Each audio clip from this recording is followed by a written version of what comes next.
You either die a hero or you live long enough to see yourself become the villain. Words once uttered by Harvey Dent. But is that true in professional wrestling?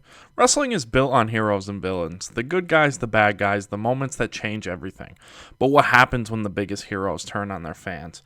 For over a decade, Hulk Hogan was the ultimate babyface, the red and yellow.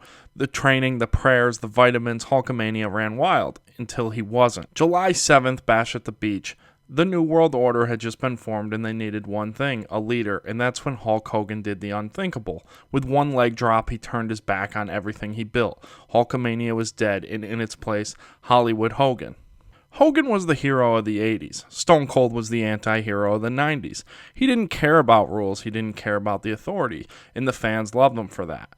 But on April 1st, 2001 at Wrestlemania 17, Stone Cold did something no one ever thought he would do.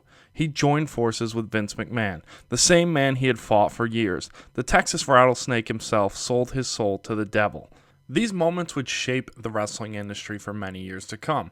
But one man we thought would never turn heel. John Cena. Well, at least some of us. I think Zack Ryder had probably seen it coming. I think Rey Mysterio, the night he captured the WWE Championship and defended it against Cena an hour later, seen it coming. I think Wade Barrett in the Nexus seen it coming long before it happened. John Cena's heel turn has always been there. The seeds have always been planted. It was just a matter of actually pulling the trigger. And at the Elimination Chamber, when he aligned with The Rock, something we never thought we'd see, right? Except that one time. But what makes this time different with John Cena aligning with The Rock? Well, at that time they were butting heads and they were foes. This time he was selling his soul, and Travis Scott was there, something we never thought we would see. Travis Scott, John Cena, and The Rock standing next to each other. Where could that ever happen? Oh yeah. Even in the Elimination Chamber match, John Cena had taken advantage of CM Punk after Seth Rollins brutally attacks him, even showing heel tendencies there, but nobody picked up on it. Everyone thought it was just the desperation Cena to chase his 17th world title reign. But even prior to that, we can't forget, Cena just called his shot and put himself in the chamber while not qualifying like everybody else, something John Cena of 10 years ago would have never done. He was all about earning everything he had, hustle, loyalty, respect, earned, not given. Except this time. It's crazy what losing a Royal Rumble match to a guy like Jey Uso will do to a man's soul. They'll completely trade it in.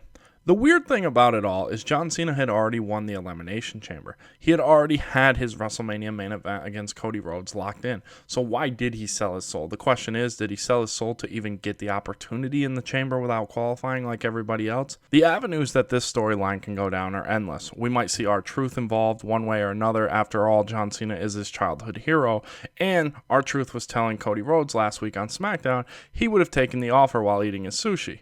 The question is, will R-Truth join the team and be a goon eventually, or will he just be in denial the whole time and John Cena brutally attacks him? If you really want to get Cena over as a heel, beat down a fan favorite like R-Truth.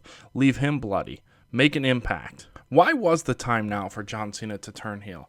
Well, I think it starts here. The final boss character showed levels. It showed you can be a heel, you can tell great stories, you can be a compelling character, and the fans will love it. You don't have to stick in the box of a traditional heel. You can just do whatever you want, say whatever you want, be how you want, especially when you're a big-time Hollywood star. Fans will eat it up. John Cena pulled the trigger at the right time. It's his retirement tour. He only has 10 months left. He might as well make the most of it, and he's going all in to tell maybe the best story of his career. It's going to lead to the match with Cody Rhodes at WrestleMania.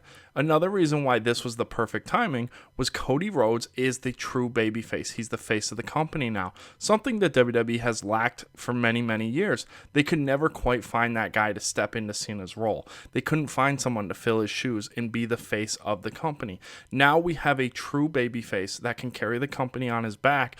The company is not reliant on John Cena anymore, especially to carry it as a babyface. It gives Cena the luxury of turning heel. I think Cena would have turned heel many, many years ago if there was a babyface that they thought could truly carry the company.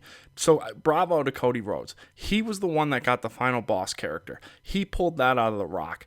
He got John Cena to eventually turn heel. Between the final boss character, John Cena's heel turn, and ending the Tribal Chiefs Championship reign, Cody Rhodes is embarking down the journey of being the best babyface wrestler of all time.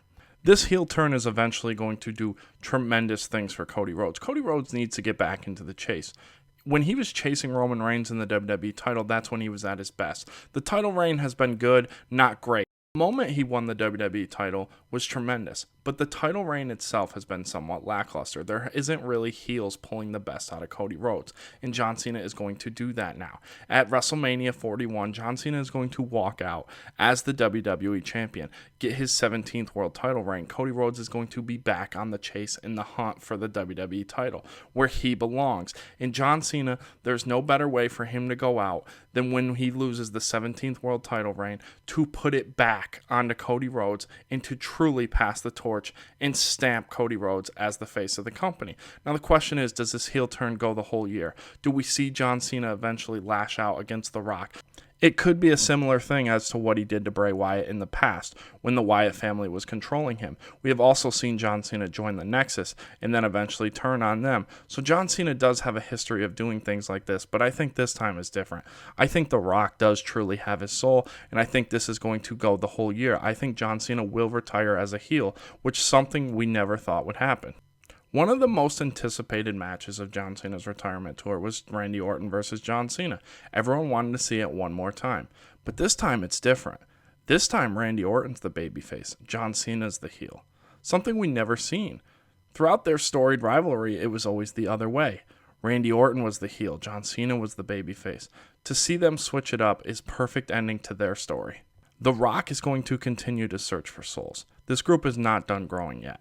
We had seen The Rock originally put his finger up for 3 at Bad Blood, then he dropped it down to 2 at the Elimination Chamber. They are far from done at this point. I could see names like Austin Theory joining.